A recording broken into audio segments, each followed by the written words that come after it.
자, 오늘 시험에 대하여 말씀을 드립니다. 자, 여러분은 시험하면 어떤 생각이 드십니까? 아마도 시험하면 어렵다, 힘들다 이런 생각이 아마 먼저 들 것입니다. 시험을 많이 치셨을 것입니다. 시험을 많이 쳤기 때문에, 그리고 시험을 쳐서 실패한 경험, 떨어진 경험도 있으실 것입니다. 그러면 우리에게는 시험이 참 어렵다는 생각을 가지게 됩니다. 저는 시험하면요, 가장 먼저 떠오르는 시험은 제가 미국 가서 치른 운전면허 시험입니다. 운전면허를 제가 삼수를 냈기 때문에 그 시험은 다른 시험보다도 훨씬 더 제 가슴 속에 이렇게 남아 있습니다. 한국에서 제가 운전을 한 5년, 6년 하고 97년에 이제 미국으로 유학을 갔기 때문에 운전에는 이게 자신이 있었습니다. 미국 이 운전면허 시험은요, 한국보다 사실은 좀 쉽습니다. 쉽기 때문에 저는 단번에 그냥 통과할 줄로 그렇게 아주 자신만만했습니다. 근데 2번을 제가 떨어지고 나서 정신이 들었습니다. 이러다가는 계속 떨어질 것 같은 느낌이 들었습니다. 그래서 주위 아는 분들에게 왜 내가 떨어졌는지를 좀 알아보았습니다. 근데 그분들이 하는 이야기가 제가 운전하는 것이 순전히 한국식이었습니다. 서울 방식으로 운전을 한 것입니다. 미국 가면 미국 방식으로 해야 되는데 너무 자신에 차서 그냥 한국에 하던 식으로 하다 보니까 2번 연거푸 그냥 떨어져 버린 것입니다. 자, 미국식의 핵심은 그겁니다. 차선을 옆으로 이동할 때는요, 고개를 항상 돌려야 됩니다. 보통 한국에서는 백밀러 보고 이쪽 백밀러 보고 그냥 옆으로 차선 변경을 합니다. 미국에서 그러면 떨어집니다. 그렇게 하니까 계속 떨어진 것입니다. 그래서 나중에 이걸 이제 바꾸었죠. 미국식으로 바꾸면서 3번째 제가 시험에는 붙었습니다. 그 2번 떨어진 것이 사실은 굉장히 유익이 되었습니다. 그래서 그 다음에 안전운전할 수 있는 그런 어떤 밑거름이 되었습니다. 자, 우리가 시험에서 이렇게 떨어지는 경험을 하게 되면 시험하면 지긋지긋합니다. 그래서 시험이 없는 세상에 살고 싶다라고 하는 분들이 꽤 많습니다. 그런데 그런 세상은 없습니다. 심지어는요, 예수 믿는 세상에서도 시험이 있습니다. 여러분, 예수 믿는 가운데 시험은 어떤 시험입니까? 시험을 쳐서 예수 믿는 자가 되게 만드는, 예수 믿는데 시험을 쳐서 합격해야 예수를 믿습니까? 그런 건 아니죠. 예수를 믿고 난 후에 시험이 있습니다. 예수 믿고 난 이후에 시험이 있습니다. 어떤 시험이 있는 거 아니? 하나님께서 주시는 시험이 있습니다. 우리가 성경에 보면 하나님은 시험하시는 하나님 이렇게 나옵니다. 하나님은 우리를 시험하십니다. 자, 하나님의 시험은 쉬울까요, 어려울까요? 여러분, 쉬울까요, 어려울까요? 대답을 안 하시네요. 어떤 사람에게는 쉬울 수도, 어떤 사람에게는 매우 어려울 수도 있습니다.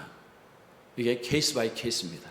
사람마다 다릅니다. 그래서 어떤 사람은 하나님 시험 별로 어렵지 않던데요 라고 할 수도 있고, 어떤 분은 너무 어렵습니다 라고 하실 수도 있습니다. 그래서 이것은 우리가 쉽다 어렵다 말을 하기가 사실은 어렵습니다. 자, 그런데 예수 믿고 나서 또 시험이 있습니다. 다른 시험 또 하나가 있습니다. 이것은 마귀가 내는 시험입니다. 마귀가 주는 시험도 있습니다. 이것은 우리를 잡아뜨리는 시험입니다. 우리를 넘어뜨리는 시험입니다. 이 시험은 유혹으로서의 시험입니다. 자, 하나님께서 주시는 시험은 시련입니다. 이건 테스트의 성격이 있습니다. 마귀가 주는 것은 유혹입니다. 우리를 넘어뜨리게 하는 것이 목적입니다. 물론 우리에게 어려움은요, 이 2가지 말고도 어려움이 있지만 이 2가지를 구분을 잘하는 것은 너무너무 중요합니다. 왜냐하면 이게 구분이 안 되면 여러분 신앙에 큰 문제를 겪게 됩니다. 즉 사탄이 내는 것인데 이것을 하나님께서 주신 것으로 여기게 되면 그러면 하나님을 원망하는 자리에 들어갑니다. 그리고 신앙이 흔들리는 자리에 들어갑니다. 그래서 이 시험에 대한 오해, 이걸 좀 바로잡을 필요가 있습니다. 자, 오늘 본문에서 우리는 이 두 가지 시험을 만나게 됩니다. 자, 이것을 한번 잘 정리해 보도록 하겠습니다. 자, 먼저 여러분 12절, 13절에 보면 시험이라는 단어가 반복해서 나옵니다. 12절에도 시험, 13절에도 시험이 나옵니다. 시험이라는 글자는 똑같은데 내용은 같지가 않습니다. 12절의 시험은 시련을 동반하는 시험입니다. 시험을 찾는 자는 복이 있나니 이는 시련을 견뎌낸 자가, 거기서 시험, 그 다음 시련이라는 표현을 합니다. 그래서 이 시험은 시련으로서의 시험입니다. 자, 13절에서 사람이 시험을 받을 때 내가 하나님께 시험을 받는다 하지 말지니 하나님은 악에게 시험을 받지도 아니하시고, 여기서 시험은 악이 주는 시험입니다. 악한 자가 주는 시험입니다. 그래서 지금 오늘 12절, 13, 14, 15절에는 두 가지 종류의 시험이 등장합니다.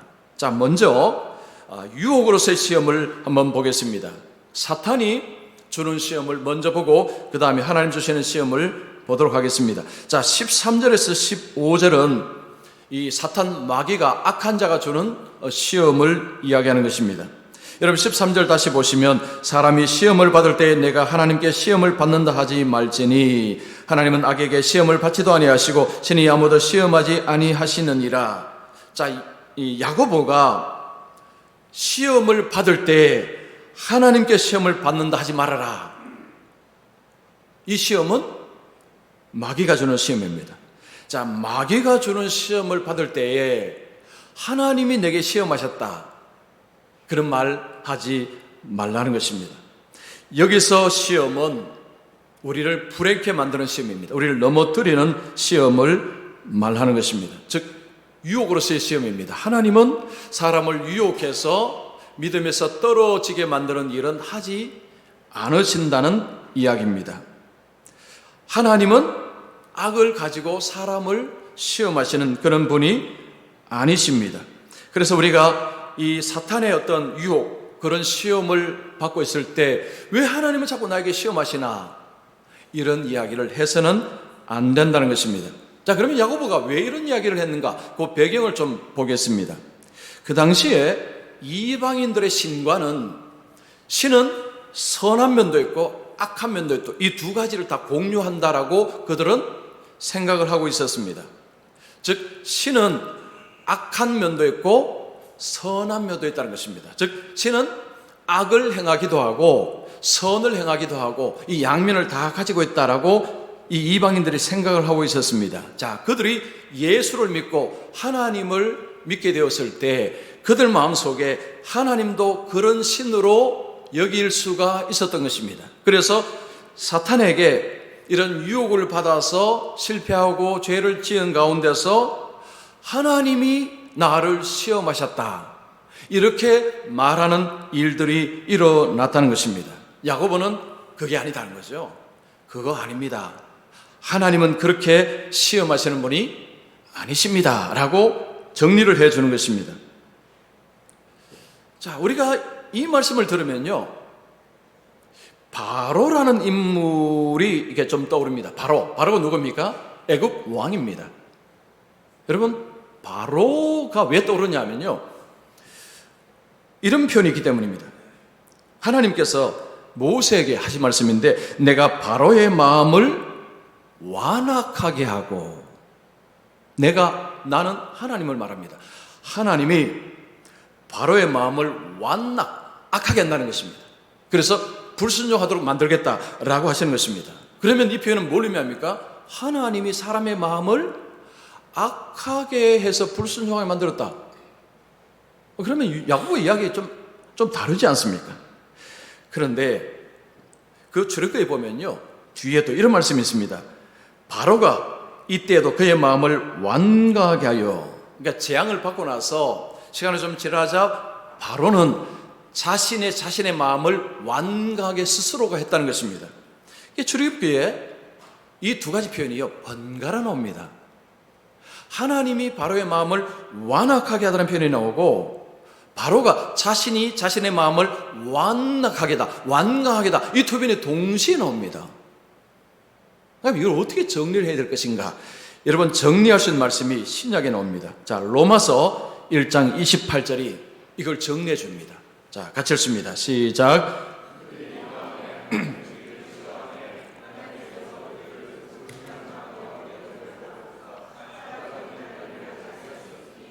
이게 정리되는 것입니다. 하나님께서 바로의 그 마음을 그냥 내버려 두신 것입니다. 그래서 그가 그의 마음을 완강하게 했다는 것입니다. 즉 바로는요, 자의적으로 스스로가 자기 마음을 완악하게 한 것입니다. 자, 야고보가 지금 이 마귀가 주는 시험을 이야기하면서 이 유혹을 이야기하는데, 이 유혹을 할 때에 마귀가 사용하는 도구가 있습니다. 우리 안에 있는 욕심입니다. 14절 보십시오. 오직 각 사람이 시험을 받는 것은 자기 욕심에 끌려 미혹됨이니. 여기서 시험이 이제 마귀가 주는 시험인데, 마귀가 주는 시험을, 마귀가 이제 시험을 어떻게 하느냐, 우리 안에 있는 욕심을 가지고, 여기 미혹된다는 것은 미끼로 잡는 것을 말합니다. 미혹한다, 미끼로 잡는 것을 말합니다. 낚시로 물고기 잡아보신 분 계시죠? 물고기에 미끼를 달아서 물속에 던지면 물고기가 그 미끼를 덥석 물면 잡아 올립니다. 바로 그 모습입니다. 욕심이 미끼입니다. 미끼.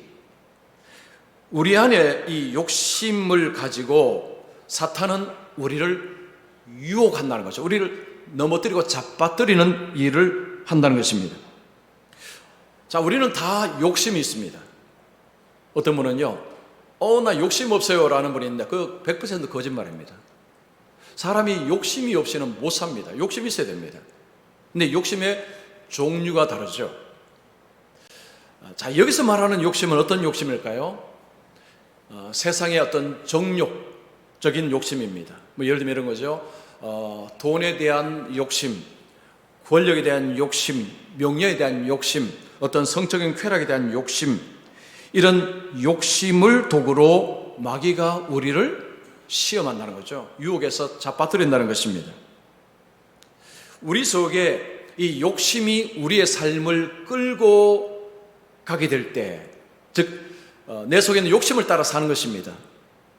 자, 그럴 때에 어떤 일이 벌어지느냐? 여러분 15절 보시면 욕심이 잉태한 즉 죄를 낳고 죄가 장성한 즉 사망을 낳느니라. 이 욕심이 우리 속에서 우리를 끌고 갈 때 거기 죄가 발생하고 죄가 자라고 죄가 그 사람을 삼킨다고 이야기합니다. 사망을 준다는 거죠. 죽게 만든다는 것입니다. 우리 안에 욕심이 죄를 만들고 죄가 우리를 삼키는 이런 일이 벌어진다는 것이 지금 야고보가 우리에게 전하는 것입니다. 우리 안에 있는 욕심은 지금 눈에는 보이지 않습니다. 그러나 우리를 움직이기 시작할 때, 즉 돈이 한 10억 원 있어야 되겠는데, 한 100억 원 있어야 되겠는데, 이러면서 이제 그쪽으로 삶이 막 가지 않습니까? 이럴 때에 마귀가 그 안에서 호작질한다는 것입니다. 이게 지금 야고보 이야기하는 것입니다. 15절 보십시오. 16절 보십시오. 내 사랑하는 형제들아 속지 말라. 속지 말라. 뭘 속지 말라는 것입니까? 전체적으로 보면 마귀가 주는 시험, 이 유혹, 여기 속지 말라는 것. 또 하나는 내 욕심이 나에게 행복을 주고 나에게 만족을 주고 하는 생각 속지 말라는 거죠. 우리가 욕심을 따르게 될 때 어떤 생각하느냐 하면 내가 이렇게 되면 행복해질 것이다. 미래가 밝을 것이다. 잘 될 것이다. 좋아질 것이다. 전부 그 생각으로 따라가는 것입니다. 여기에 속지 말라는 거죠. 사람들은 거기에 쏘아서 가다가 이제 인생 망하는 것입니다. 우리가 어떤 이제 어려움이나 만약에 죄를 짓게 되면요, 그때 우리는 하나님이 왜 이렇게 하셨나라고 하시면 안 됩니다. 지금 야고보는 우리에게 뭘 가르쳐 줍니까? 내 욕심이 화근이었구나. 내 욕심이 문제였구나. 이건 뭘 이야기하는 것입니까? 내가 문제였구나. 여기서 해결점을 찾아가는 것입니다. 그런데 하나님 탓을 하면요, 해결점을 찾지 못합니다. 내가 문제였구나. 내 욕심이 문제였구나. 야고보는 우리에게 그걸 지금 이야기하는 것입니다. 우리가 뭔가를 시작할 때, 야심차게 시작할 때요, 사람은 자기 생각을 정말 철수까지 믿습니다. 얼마나 믿느냐 하면요, 남들이 이야기해도 귀에 안 들어옵니다. 그러다가 실패를 하면 하나님 쳐다보는 거죠. 왜 하나님이 이러십니까? 야고보는 그렇게 하지 말라는 거죠. 그렇게 하면 안 된다는 것입니다. 문제는 우리 속에 있습니다. 여러분, 성경의 하나님은요, 인격적인 하나님이십니다. 지난주에 말씀드렸죠. 하나님은 인격자이십니다. 우리 마음을 하나님의 처부수고 막 가라문 떼고 막 잡아들여서 우리 마음을 여시는 분이 아니십니다. 하나님은 두드리십니다. 두드리십니다. 자녀가 부모에게 인격적인 대우를 원할 때가 있습니다. 엄마, 아빠, 나를 인격적으로 좀 대우해달라. 어떨 때입니까? 내가 좀 잘못해도 조금 기다려달라는 거죠. 조금 기다려주세요. 뭐 잘못하면 바로 그냥 잔소리하고 하지 말고 조금 기다려달라. 이게 부모의 인격적으로 좀 대해달라는 이야기죠. 하나님께도 우리가 그런 마음을 품습니다. 하나님, 저를 인격적으로 좀 대우해 주십시오. 내가 뭘 좀 잘못하면 막 하나님께서 막 책망하시고 막 벌 주시고 하지 마시고 조금 기다려 주십시오. 이게 이제 하나님과 인격적인 관계를 원하는 우리의 마음입니다. 그런데 성경에 보면 하나님은 정말 그런 분이십니다. 여러분, 베드로후서 3장 9절 말씀, 자, 우리 같이 읽습니다. 시작.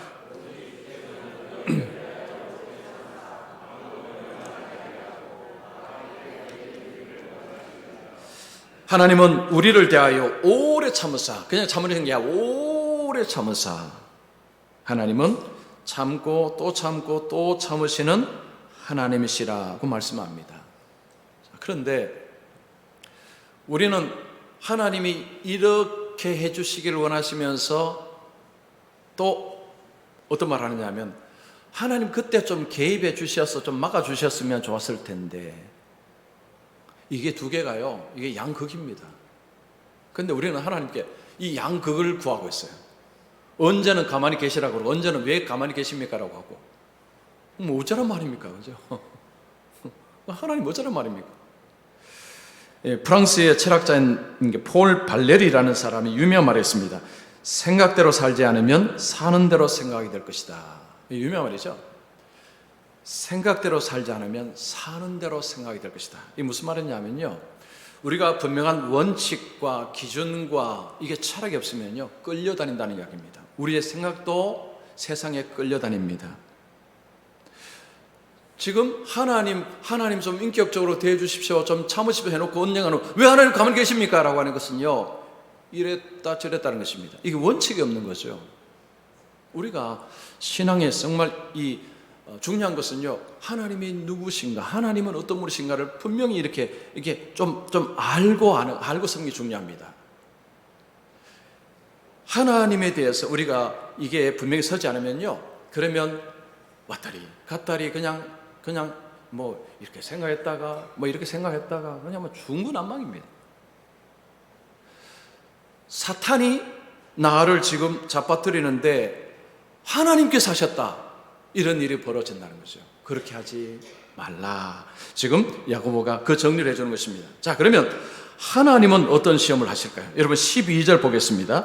시험을 참는 자는 복이 있나니 이는 시련을 견뎌낸 자가 주께서 자기를 사랑하는 자들에게 약속하신 생명의 면류관을 얻을 것이기 때문이라.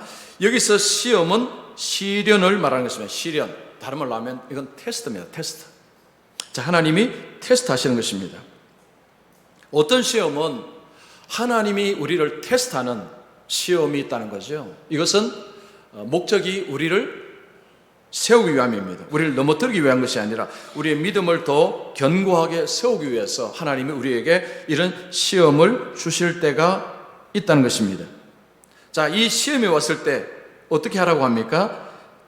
참고 견디어내라. 참고 견디어내라 라고 이야기합니다. 참고 견디는 자에게 복이 있다라고 이야기합니다. 복이 있다. 이 복은 현실에서 주시는 복이 있고요, 장차 종말에 주시는 복이 있습니다. 자, 여기서 이 참는다라고 할 때, 여러분 참는다 할 때 어떤 생각이 드십니까? 참는다. 이게 뭐 어떻게 하는 것입니까? 그냥 이빨 꽉 깨물고 그냥 이거 하는 것입니까? 이게 아닙니다. 이건 수동적인 거요. 여기서 말하는 여기 참는다는 것은 능동적인 의미가 있습니다. 이것은 어떤 시련의 무게가 이제 위에 짓누르는데 그 밑에서 그걸 피하지 않고 받아들이는 것입니다. 이것이 바로 참는 것입니다. 그래서 이 참는 것을 이해하기 위해서는 여러분 운동선수들을 떠올리시면 됩니다. 자, 운동선수가 훈련을 참아냅니다.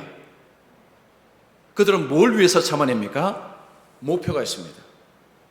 그 올림픽의 뭐 금메달 아니면 무슨 뭐 대회 우승, 그 목표를 위해서 훈련을 참아냅니다. 바로 그 참는다는 것이 지금 본문에서 참는 것입니다.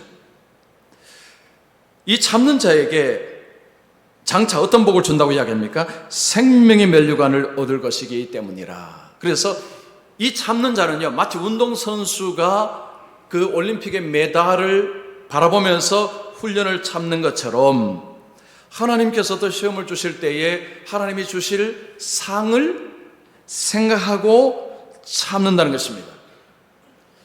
그러면 하나님께서 시련을 통해서 우리를 견고하게 만들어가는 것 뭐라고 했습니까? 믿음입니다. 자, 여러분 디모데후서 4장 7절 8절 말씀 같이 읽습니다. 시작.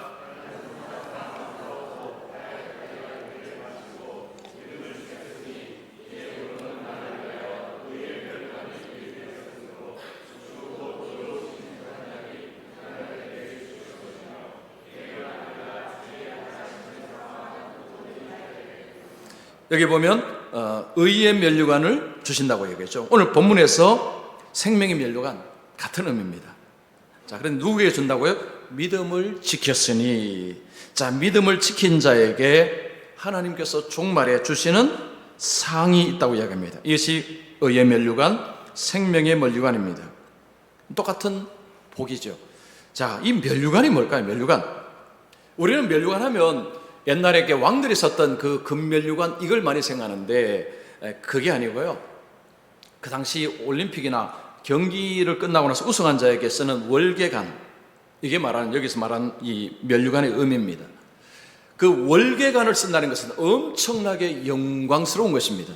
즉 사람들이 그 월계관을 쓴 사람을 존중하고 존경하고 그렇게 합니다. 그래서 그 월계관을 썼다는 것은요, 엄청난 영광을 받는 것을 말합니다. 자, 지금 이 본문에서 믿음을 지키는 자에게, 시련을 견뎌낸 자에게 하나님께서 이 면류관을 준다는 것은 영광을 준다는 것입니다. 하늘의 영광을 주신다는 것입니다. 자, 그러면 이걸 누가 받느냐? 시험을 견뎌낸 자, 그리고 그 다음 보시면 자기를 사랑하는 자들에게, 자기를 사랑하는 자들에게 약속하신, 자, 약속했다라는 표현, 구약에 약속이 있습니다. 구약에 이런 말씀이 있습니다. 나를 사랑하고 내 계명을 지키는 자에게는 천대까지 은혜를 베푸느니라. 하나님께서 모세를 통해서 이스라엘 백성들에게 나를 사랑하고 나의 계명을 지키는 자에게 천대까지 은혜를 베푸신다라는 약속이 있는데 야고보는 그 약속이 바로 이 약속이다라고 해석을 해주는 것입니다.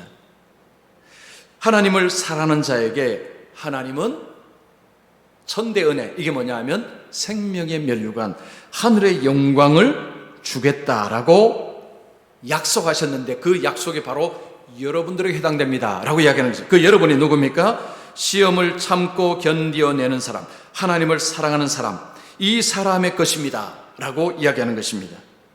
자, 여기서 주목해야 될 단어가 자기를 사랑하는 자들에게 라는 단어입니다.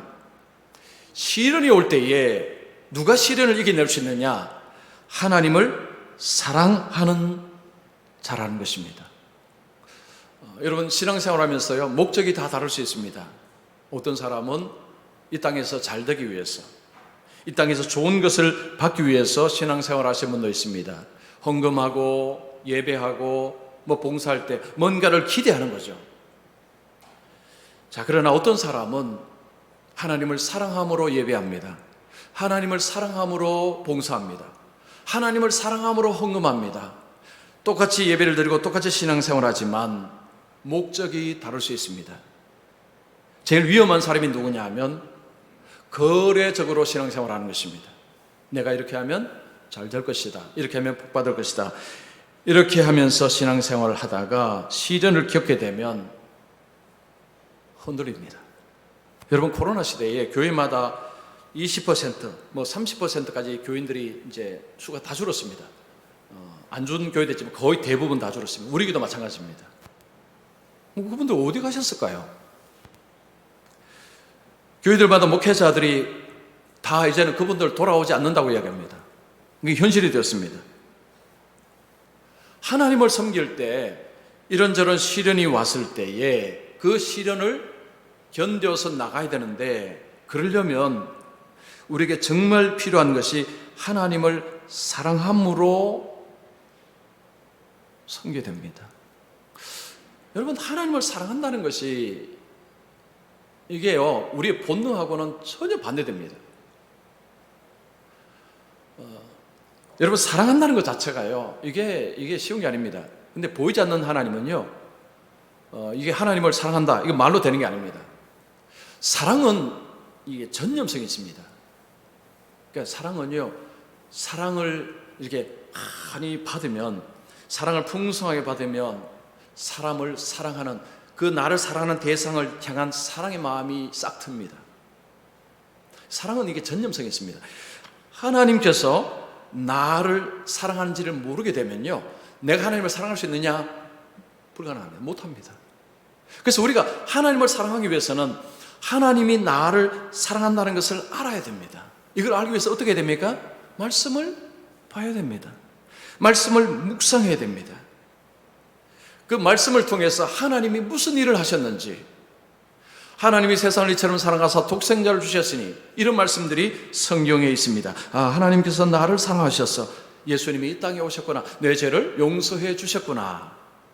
그 하나님의 사랑의 깊이와 넓이에 감동을 하게 될 때 우리 마음속에 하나님을 향한 사랑의 마음이 싹 트기 시작합니다. 내가 하나님을 어거지로 사랑하는 것은 불가능합니다. 하나님의 사랑을 알고 나서, 깨닫고 나서 그 하나님을 사랑하는 마음이 생기는 거죠. 자, 우리가 하나님을 사랑할 때 여러분, 우리의 삶에 어떤 일이 일어날까요? 그 운동선수들이 제일 힘들어하는 것이 훈련입니다.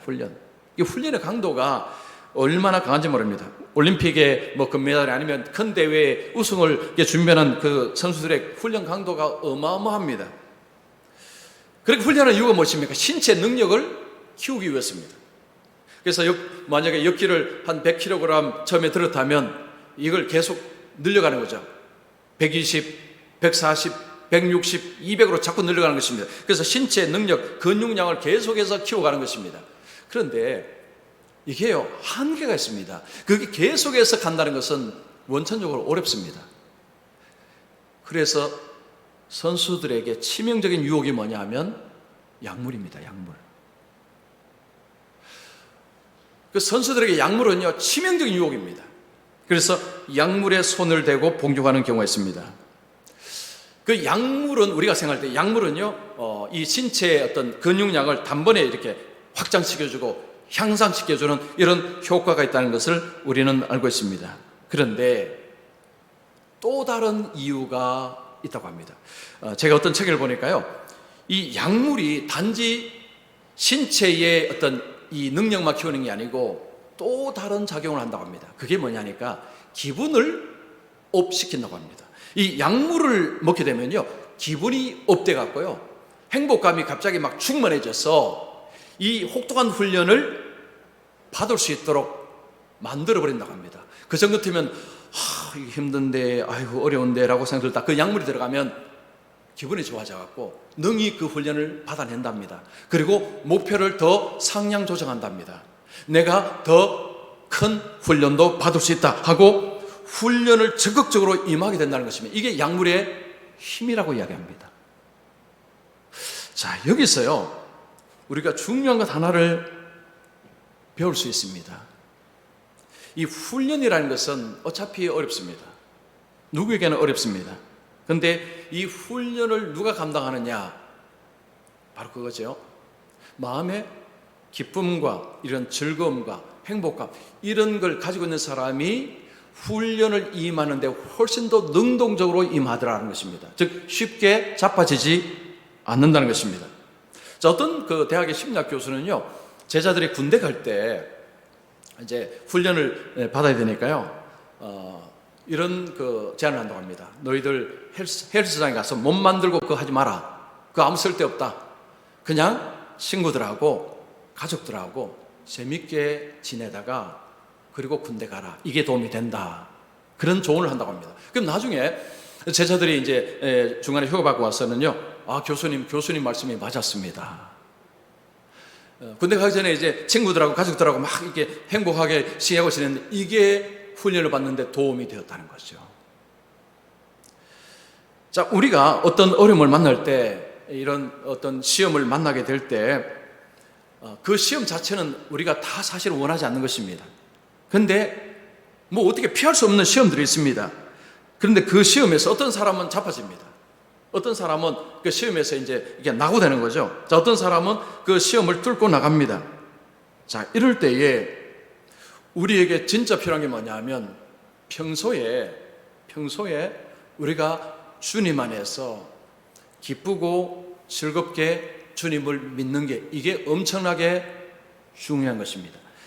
자, 주님을 사랑하게 될 때, 여러분, 우리가 하나님을 사랑하게 될 때 우리 마음에 어떤 일이 벌어지느냐 하면 바로 그 일이 벌어집니다. 즉, 우리 마음속에 기쁨이 생겨나고 우리 마음속에 감사가 생겨나고요, 이런 일들이 벌어진다는 거죠. 자, 여러분, 데살로니가전서 6장 16절 18절 말씀, 자, 우리 같이 한번 읽겠습니다. 시작. 항상 기뻐하라, 쉬지 말고 기도하라.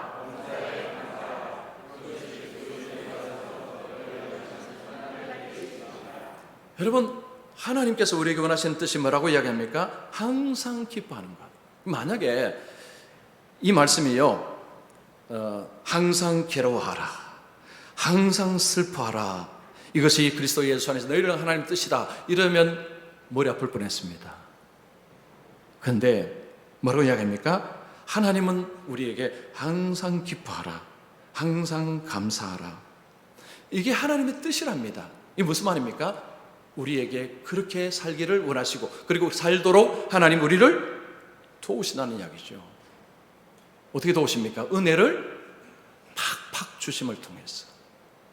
자, 요즘 여러분 은혜를 팍팍 받고 계십니까? 하하, 큰일인데. 그럼 웃을 일이 없다는 이야기인데, 자, 다시 한번 묻습니다. 여러분, 어떻게 하나님께서 여러분 은혜를 주십니까? 네. 은혜는 찾아봐야 됩니다. 은혜는요, 찾아보셔야 돼요. 세밀하게 찾아보셔야 됩니다. 안 찾아보시면 그냥 우리 인생의 어려움만 가득하게 느껴졌어요. 아이고, 이렇게 어려웠어.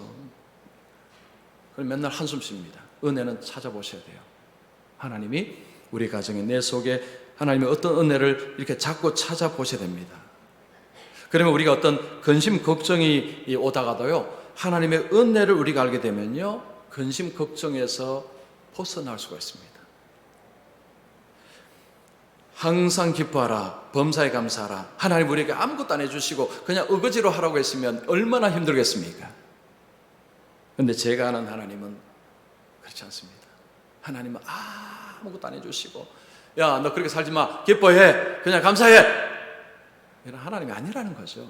하나님은 우리를 실질적으로 도우시고, 하나님은 이렇게 하라고 하고 내가 도와줄게, 내가 할 테니까 한번 해봐 라고 이야기하시는 것입니다. 여러분,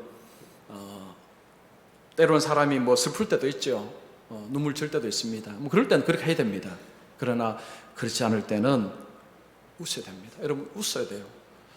웃고 즐거워하고 그리고 감사하고, 이것이 예수 믿는 자의 좋은 모습입니다.